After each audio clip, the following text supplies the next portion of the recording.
Assalamualaikum warahmatullahi wabarakatuh. Kami dari kelompok 5 akan mempresentasikan hasil tugas kami tentang manfaat turunan untuk kehidupan sehari-hari. Saya Lia Jayanti, nomor urut 26, perwakilan dari kelompok 5.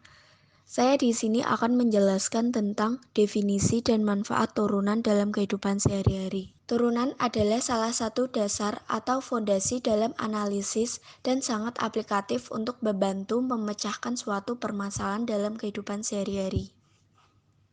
Turunan juga dapat didefinisikan sebagai pengukuran terhadap bagaimana fungsi perubahan seiring perubahan nilai masukan.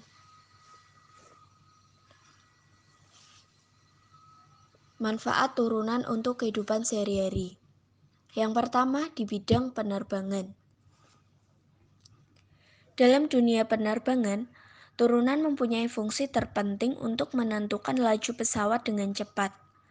Pesawat akan mengikuti navigasi dari tower yang ada di bandara.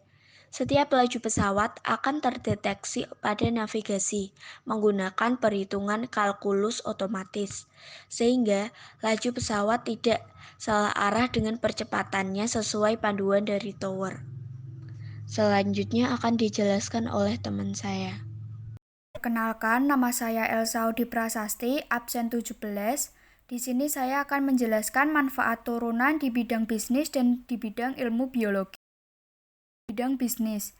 Di dunia bisnis, penggunaan turunan saat ini telah mengikuti perkembangan beberapa strategi di perusahaan dengan menggunakan turunan sebagai strategi dalam berbisnis. Penggunaannya sebagai pembatas atau alat tolak ukur melalui turunan masih sangat lazim. Perusahaan, baik yang keluar masuk industri keuangan, telah mulai menggunakan turunan sebagai metode berspekulasi dan menghasilkan pendapatan. Perusahaan arbitrase juga telah mulai menggunakan turunan sebagai metode menciptakan peluang arbitrase. Di bidang ilmu biologi, di dalam biologi, turunan digunakan untuk memodelkan pertumbuhan populasi, ekosistem, penyebaran penyakit, dan berbagai fenomena. Misalnya adalah pada contoh pertumbuhan penduduk. Dengan permisalan, N sama dengan F dikali T. Adalah banyaknya individu dari beberapa spesies hewan atau tumbuhan dalam satuan waktu atau T.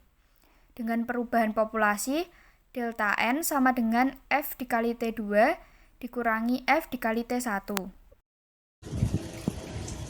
Saya tidak Lia, nomor absen 15. Di sini saya akan membacakan manfaat turunan untuk kehidupan sehari-hari di bidang ekonomi. Dalam beberapa tahun terakhir, pengambilan keputusan di dunia ekonomi semakin berorientasi pada matematis. Dihadapkan dengan data statistik yang sangat banyak, bergantung pada ratusan atau bahkan ribuan variabel yang berbeda. Para analis, bisnis, dan ekonom semakin beralih ke metode matematika untuk membantu mereka menjelaskan apa yang sedang terjadi, memprediksi efek dari berbagai alternatif kebijakan, dan memilih tindakan yang masuk akal. Dapat dilihat pada tabel di samping, yaitu tabel pertumbuhan ekonomi tahun 2020.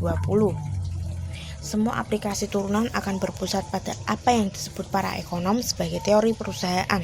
Dengan kata lain, turunan membantu para ekonom mempelajari aktivitas bisnis atau mungkin keseluruhan industri dan membatasi analisis pada periode waktu di mana kondisi latar belakang seperti pasokan bahan mentah, tingkat upah, dan pajak cukup konstan.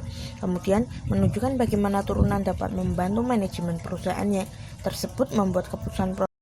Perkenalkan, nama saya Amanda Indira Bakti, nomor absen 4. Di sini saya akan membacakan contoh soal pertama. Pada percobaan meluncurkan sebuah roket mempunyai lintasan berbentuk parabola dan pada T-sekon, ketinggian H meter dirumuskan dengan HT sama dengan 200T dikurangi 25T kuadrat.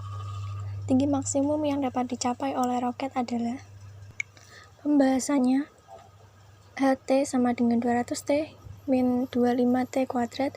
Untuk menentukan maksimum atau minimum, maka menggunakan rumus X kuadrat plus 3X min 5 untuk mendapatkan H aksen T sama dengan 0, yaitu H aksen T sama dengan 200 min 50T, 200 min 50T sama dengan 0, T sama dengan 200 per 50 sama dengan 4.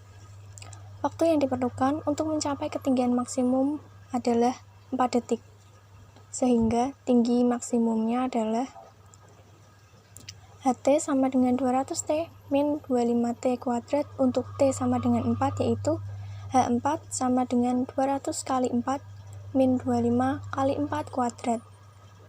H4 sama dengan 800 min 400 sama dengan 400. Jadi ketinggian maksimum yang dapat dicapai benda tersebut adalah 400 meter. Perkenalkan, nama saya Evita Dika Tiastuti, nomor absen 18.